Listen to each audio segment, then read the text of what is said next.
हर हर महादेव। दोस्तों, साधकों, जब पूरी दुनिया सो रही होती है तब तब आपका मस्तिष्क जाग रहा होता है। रात के ठीक 12 बजे के बाद शरीर के भीतर एक ऐसा जैविक द्वार खुलता है जिसे प्राचीन तांत्रिकों ने अजनात चक्र का समय कहा। अजनात चक्र का समय और आधुनिक विज्ञान वह वह आज जाकर समझ रहा है दोस्तों की आधी रात को आपकी पीनियल ग्रंथि वास्तव में अलग तरीके से काम करती है। मानव शरीर केवल मांस और हड्डियों का ढांचा नहीं, यह एक जीवित विद्युत मंडल है। जीवित विद्युत मंडल। रात के 12 बजे के बाद शरीर में मेलाटोनिन का स्तर अपनी ऊंचाई पर पहुंचने लगता है। मेलाटोनिन केवल नींद का हार्मोन नहीं है दोस्तों, यह मस्तिष्क की आंतरिक डार्कनेस केमिस्ट्री को सक्रिय करता है। वैज्ञानिक दृष्टि से अगर देखें तो दिन के समय आपकी आंखें प्रकाश को ग्रहण करती हैं। यह संकेत हाइपोथैलेमस तक पहुंचता है। फिर पिनियल ग्रंथि को बताया जाता है कि मेलाटोनिन कम बनाना है दिन के समय। लेकिन जब गहरी रात होती है और बाहरी रोशनी लगभग समाप्त हो जाती है, तब पिनियल ग्रंथि अधिक संवेदनशील हो जाती है।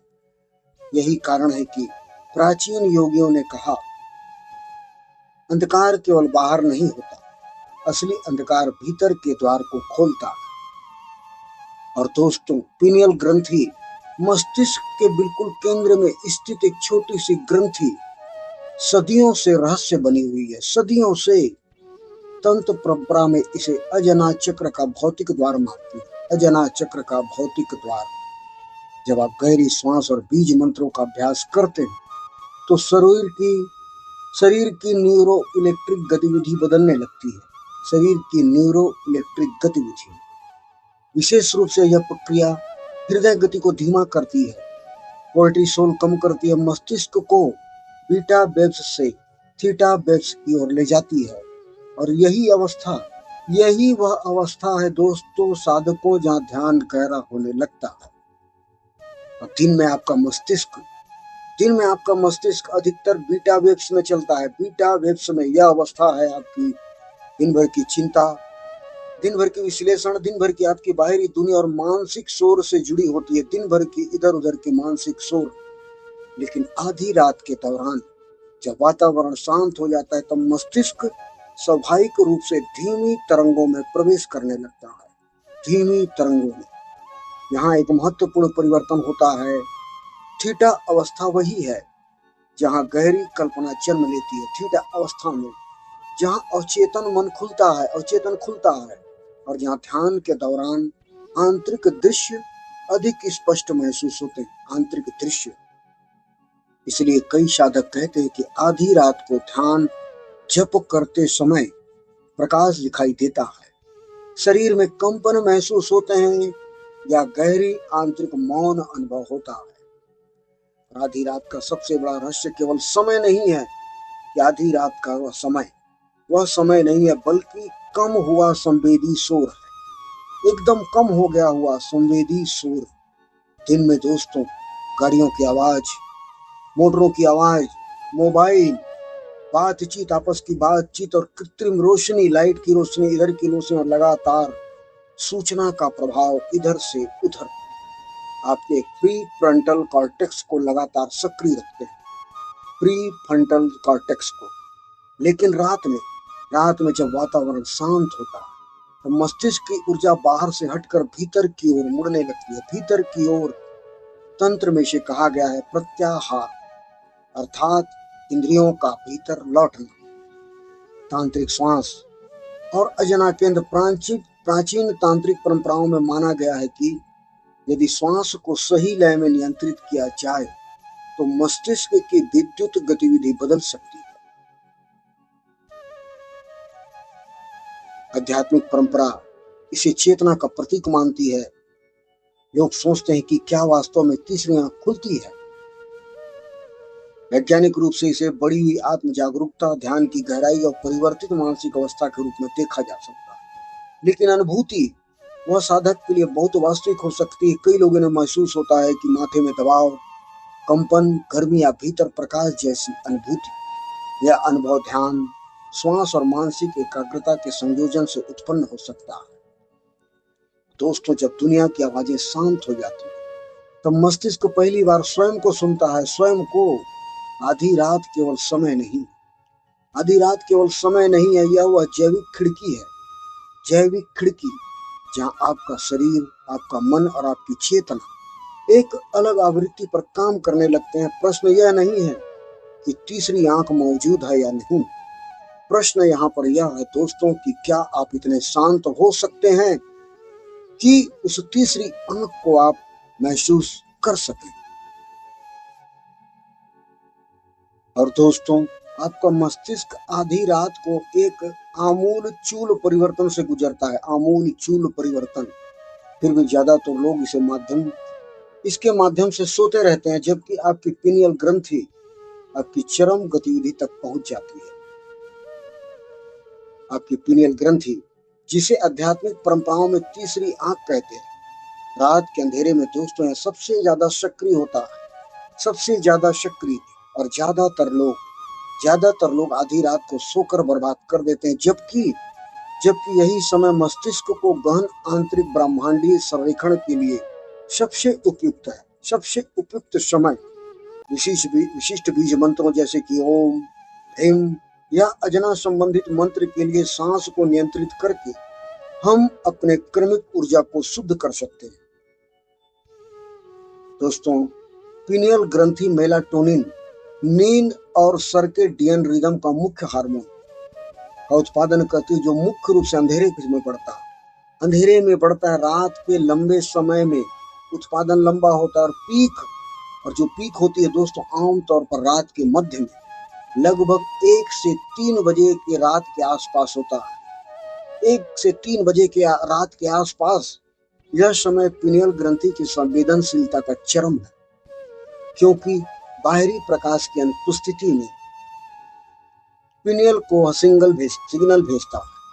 और मेलाटोनिन न केवल नींद को बढ़ावा देता है, बल्कि एंटीऑक्सीडेंट गुणों के कारण न्यूरल सुरक्षा भी प्रदान करता है। तांत्रिक परंपरा में इसे ब्रह्म मुहूर्त या गहन आध्यात्मिक अभ्यास का समय माना जाता है, जहां पिनियल सबसे अधिक खुली होती है। दोस्तों,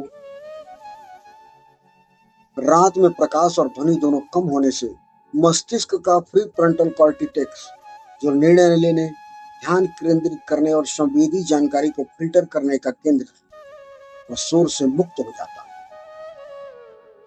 और प्रकाश की कमी हो जाती है कि नीली रोशनी मेलाटोनिन को दबाती है।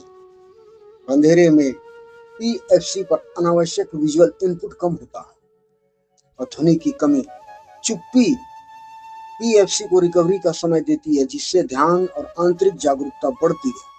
शोर पीएफसी को लगातार अलर्ट रखता है, जबकि शांति सेंसरी फिल्टरिंग को बेहतर बनाती है। इसका परिणाम कि संवेदी इनपुट कम होने से मस्तिष्क आंतरिक सिग्नल पर बेहतर फोकस कर पाता है, जो तीसरी आंख संक्रियण से जुड़ा अनुभव। दोस्तों, व्यवहारिक, अब आप क्या करें? देखिए, अजना चक्र जागरण के लिए आधी रात का समय, शांत अंधेरे कमरे में आप आसन लगाएं। कमरे में हल्की अगरबत्ती या चंदन की सुगंध हो तो बहुत अच्छा है। मोबाइल, घड़ी और सभी प्रकाश वाले अपने यंत्र बंद रखें। आरंभ ओम गुरुवे नमः बोल करके अपने गुरु के श्री चरणों में प्रणाम करें। फिर ओम अजना चक्राय नमः, ओम अजना चक्राय नमः, इस मंत्र का जप करें। सुखासन या पद्मासन में बैठ जाएं, लेकिन दोस्तों ध्यान रखें, रीढ़ सीधी रखें। अति आवश्यक है कि रीढ़ सीधी रखें, वही स्तंभ है। कंधे ढीले, हाथ घुटनों पर ज्ञान मुद्रा में, और दोनों आंखें धीरे से बंद करें।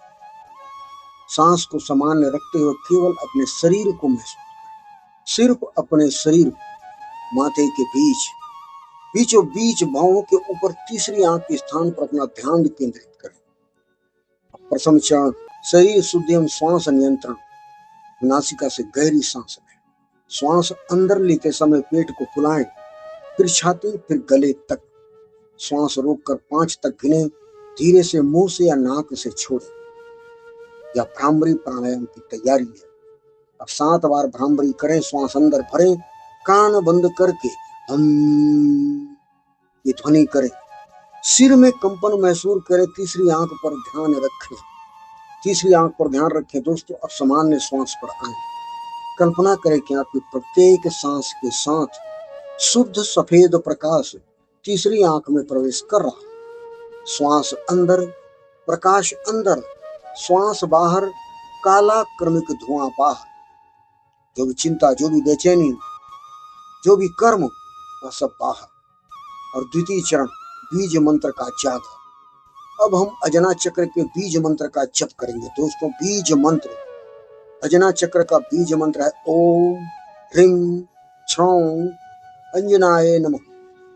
ओम ह्रीं छ्रौं अजनाय नमः। धीरे धीरे जप करें। हर मंत्र के साथ भवों के बीच एक नीली बैगनी प्रकाश की बिंदु कल्पना करें जो धीरे धीरे फैल रहा। 10 मिनट तक जप जारी रखें। जाप तेज या धीमा आप अपनी सुविधा के अनुसार कर सकते हैं। मंत्र की ध्वनि को, उस ध्वनि को अपने मस्तिष्क के अंदर गूंजते हुए महसूस करें।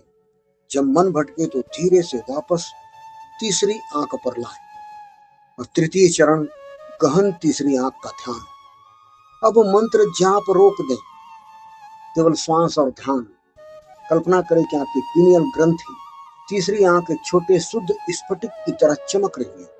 इसके चारों ओर बैगनी और नीला प्रकाश घूम रहा है। धीरे धीरे इस प्रकाश को अपने पूरे मस्तिष्क में फैलने दो। फिर गर्दन, छाती, पूरे शरीर में अब पूर्ण मौन। तो तीसरी आंख पर ध्यान। कोई विचार ना आने दें। यदि कोई आकार, प्रकाश, ध्वनि या अनुभूति आए, उसे देखते रहने, लेकिन उसमें न उलझे। यह समय आंतरिक ब्रह्मांडी संरेखण का, आपके मेलाटोनिन का चरम काल। आपका मस्तिष्क स्वाभाविक रूप से थीटा अवस्था में जा रहा है। धीरे धीरे अपनी सांस को सामान्य करें। तीसरी आंख में संचित प्रकाश को हृदय में लें और 3 बार बोले ओम शांति शांति शांति। हाथ रगड़े आपस में, आंखों पर रखें और धीरे से आंख खोलें। दोस्तों, समाप्ति के लिए मंत्र ओम अजनाय चक्राय नमः, ओम पिनियल ग्रंथे नमः, ओम गुरुवे नमः करके समापन करें। और अभ्यास के लिए दोस्तों, यह साधना लगातार 21 दिन तक करें तो आपको गहरे परिणाम देखने को मिलेंगे। गहरे परिणाम खाली पेट या हल्के भोजन के 2 घंटे बाद करें। या तो खाली पेट करें या हल्का भोजन करने के 2 घंटे बाद करें। माताएं, बहनें, महिलाएं मासिक धर्म के दौरान न करें। अत्यधिक ऊर्जा महसूस हो तो पैरों से पृथ्वी को छूकर ग्राउंडिंग करें। पृथ्वी को छू करके आप ग्राउंडिंग करें दोस्तों। और इस मेलाटोनिन को अगर आपको बढ़ाना है तो मेलाटोनिन जो है नींद का मुख्य हार्मोन जो पीनियल ग्रंथि तीसरी आंख का द्वारा बनता है, ये रात में बढ़ता है। और अच्छी नींद सर्केडियन रिदम तथा स्वास्थ्य के लिए जरूरी है। इसे प्राकृतिक तरीके से बढ़ाने के सबसे प्रभावित उपाय मैं आपको बताता हूँ कि सबसे पहला है प्रकाश का प्रबंधन। सुबह का धूप लें। साधक दोस्तों ध्यान दें, सुबह का धूप लें। रोज सुबह 15 से 30 मिनट तक प्राकृतिक धूप में रहें। इससे दिन में सेरोटोनिन बढ़ता है जो रात में मेलाटोनिन में बदलता है। रात में अंधेरा रखें। सोते समय कमरे को पूरी तरह अंधेरा रखें। पूरी तरह रात 12 से 3 बजे के बीच मेलाटोनिन का चरम होता है, वो अपने चरम पे होता है। स्क्रीन और नीली रोशनी से बचें। दोस्तों, सोने से कम 1 घंटा पहले मोबाइल, टीवी, लैपटॉप बंद करें। ब्लू लाइट मेलाटोनिन को दबाती है और मेलाटोनिन युक्त और ट्रिप्टोफैन युक्त भोजन जैसे कि टार्च चेरी, खट्टी चेरी सबसे अच्छा स्रोत है। चेरी जूस पीने से मेलाटोनिन स्तर बढ़ता है। पिस्ता, नट्स में सबसे ज्यादा मेलाटोनिन होता है दोस्तों। बादाम, अखरोट इसके अच्छे विकल्प हैं। अगर आप माने कि मांसाहारी हैं तो अंडा अंडा खा सकते हैं, उसका बेहतरीन स्रोत है। दूध, गुनगुना दूध रात में पिए। मछली ओमेगा 3 के साथ मेलाटोनिन को बढ़ाता है। केला, अंगूर, अनानास, गोजीबेरी, मशरूम, ओट्स, ब्राउन राइस। और दोस्त, आप जीवन शैली में अगर सादा कहें तो नियमित व्यायाम सुबह या दोपहर में करें, शाम को भारी व्यायाम मेलाटोनिन को प्रभावित कर सकता है। कैफीन कम करें, दोपहर के बाद चाय कॉफी न लें। शराब से बचे दोस्तों, यह नींद ला सकती है लेकिन मेलाटोनिन उत्पादन बिगाड़ती है। गर्म पानी से नहाएं, सोने से 1 से 2 घंटा पहले गर्म स्नान मेलाटोनिन को बढ़ा सकता है। और तनाव कम करें, ध्यान, प्राणायाम, योग या भ्रामरी प्राणायाम आधी रात के ध्यान में मदद करें। और नियमित नींद का समय, रोज एक ही समय पर सोएं और उठें। दोस्तों, फाइबर युक्त भोजन, सेब, ब्रोकली, दालें खाएं। अच्छा गट हेल्थ मेलाटोनिन उत्पादन में मदद करता है। कमरे में अगरबत्ती, चंदन, लेवेंडर जलाएं, शांति बढ़ती है। पीनियल ग्रंथि को सक्रिय रखने के लिए आधी रात का ध्यान जैसे पहले बताया गया है ऐसा करें। दोस्तों, कहा गया है कि अगर आप आधी रात को इस प्रकार से अगर आप ध्यान करते हैं